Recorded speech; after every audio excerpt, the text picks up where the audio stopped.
Ibu, bapak, saudari, saudara, rekan-rekan muda, dan adik-adik sekalian dimanapun kalian berada, bertemu kembali dengan saya Romo Tino SSCC di dalam catatan pesiarah. Di dalam perjalanan persiaran hidup kita, seringkali kita bertindak seperti kekanak-kanakan di dalam menghidupi iman kita. Seringkali kita ingat Tuhan ketika kita butuh, tetapi ketika kebutuhan kita terpenuhi, bahkan kita lupa hanya sekedar mengucapkan syukur kepada Tuhan yang masih memberikan kehidupan dan penghidupan yang layak bagi kita semua. Sebelum kita mendengarkan permenungan dari catatan pesiarah, marilah kita membuat tanda kemenangan Kristus. Dalam nama Bapa dan Putera dan Roh Kudus. Amin. Allah Bapa sumber kehidupan, Engkau menyediakan rezeki bagi jiwa raga kami. Semoga kami selalu bersyukur atas kemurahan-Mu dan tetap setia memuji-Mu dalam setiap peristiwa hidup kami, terutama di dalam perjalanan hidup kami.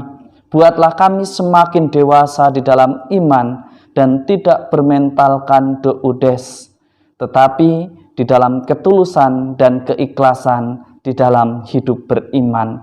Demi Kristus Tuhan dan pengantara kami. Amin. Ibu, bapak, saudari, saudara, rekan-rekan muda, dan adik-adik sekalian yang terkasih, ada pepatah bijak mengatakan, guru yang terbaik ialah pengalaman hidup kita. Dari sanalah kita belajar bagaimana kita diajak untuk senantiasa tidak jatuh pada kesalahan yang sama.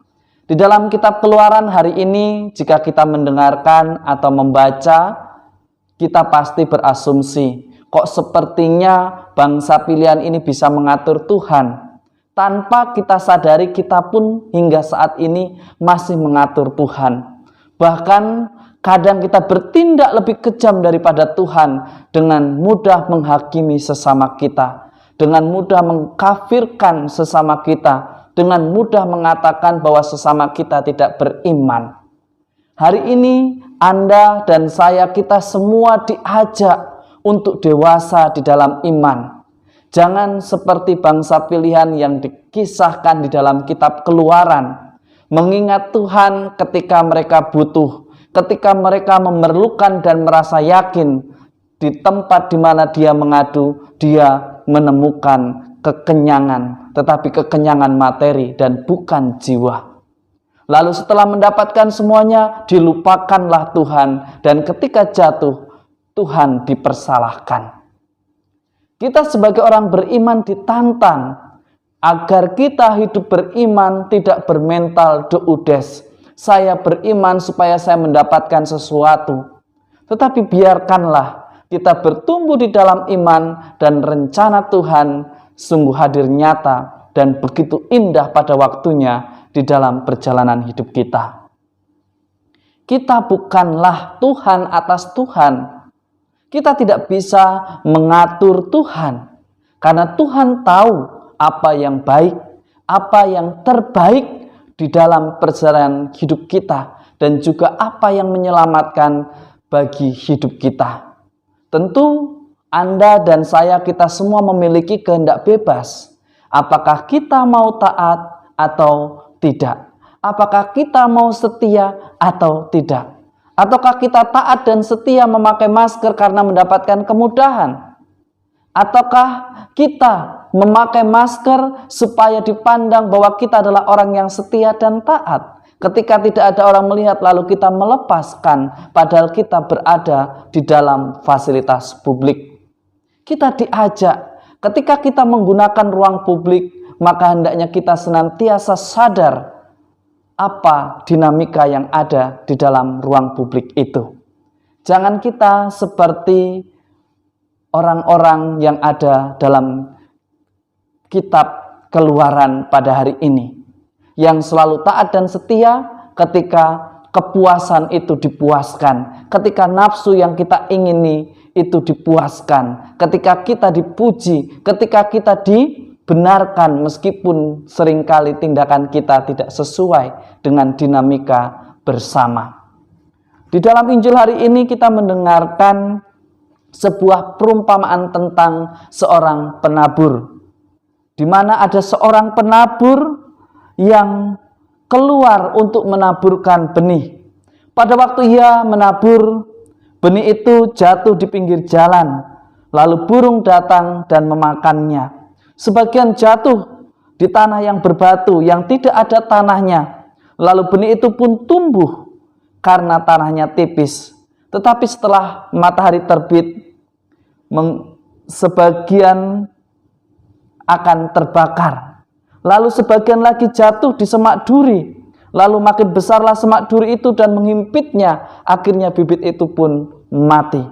Dan sebagian jatuh di tanah yang baik, yang berbuah berlipat.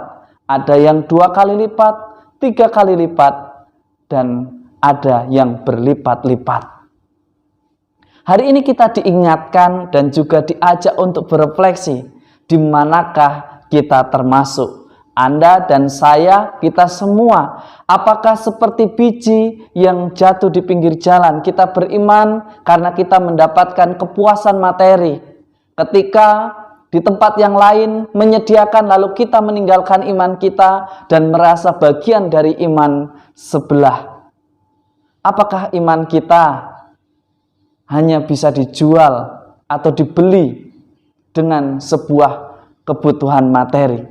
Kita diingatkan, jangan kita seperti orang yang tidak memiliki arah. Hanya karena sesuatu yang kecil akhirnya kita meninggalkan sesuatu yang prinsipil di dalam hidup kita. Atau kita juga diharapkan tidak mudah untuk pamer iman. Lalu ketika kita menderita sedikit, lalu kita menyalahkan Tuhan. Ataukah kita termasuk pada bagian yang ketiga, seperti benih yang jatuh di semak belukar? Ketika kita bertumbuh dan ketika kita mendengarkan gosip sana-sini, ketika kita mendengarkan diskusi panjang lebar yang belum tentu kebenarannya, akhirnya kita meninggalkan iman kita. Ataukah kita membiarkan iman ini bertumbuh seiring dengan pengalaman hidup kita? Diharapkan bahwa Anda dan saya, kita semua bertumbuh seperti biji yang jatuh di tanah yang baik. Kita menyiapkan lahannya. Kita membuka hati kita, mengosongkan hati kita agar kita benar-benar diisi dan diteguhkan oleh firman Tuhan. Ibu, bapak, saudari-saudara, di tengah pandemi COVID-19, kita diajak untuk senantiasa menjadi terang yang menginspirasi. Bukan justru memberitakan sesuatu yang menakutkan, yang mengkhawatirkan. Tetapi kita diajak untuk menciptakan lahan yang optimis, lahan yang berbahagia, berbagi sukacita, berbagi caranya bagaimana kita isolasi mandiri dan segera dipulihkan. Jangan kita senantiasa menebarkan ketakutan-ketakutan hanya karena ingin menguntungkan satu atau dua pihak di atas penderitaan orang lain. Kita sebagai orang beriman ditantang untuk senantiasa berani berdiri tegak di dalam kebenaran. Bukan berarti kita menyepelekan bahaya dari virus COVID-19. Tetapi kita juga tidak mau kita menginjak-injak atau bahkan menghilangkan nyawa sesama hanya karena kita menebarkan sebuah ketakutan. Tetaplah berdiri pada pendirian akan kebenaran. Jangan mudah untuk ikut arus di tempat di mana kebenaran itu belum pasti. Semoga berkat Tuhan senantiasa melindungi dan memberkati kita semua dalam nama Bapa dan Putera dan Roh Kudus. Amin. Di tengah pandemi COVID-19 dan PPKM yang dilanjutkan, mungkin Anda dan saya, kita semua mulai berbisik di dalam hati kita, kapan penderitaan ini usai. Tetapi hari ini kita ditantang untuk senantiasa menjadi benih iman yang tumbuh di tanah yang subur, di dalam kebijaksanaan, di dalam kerendahan hati, dan juga di dalam optimisme saat kita menjalankan iman kita dalam ketaatan dan kesetiaan. Berhenti mewartakan atau menyebarkan ketakutan dan kekhawatiran. Buatlah optimisme yang membawa sukacita, kesembuhan, dan keselamatan. Selamat beraktivitas. Tuhan memberkati. Amin.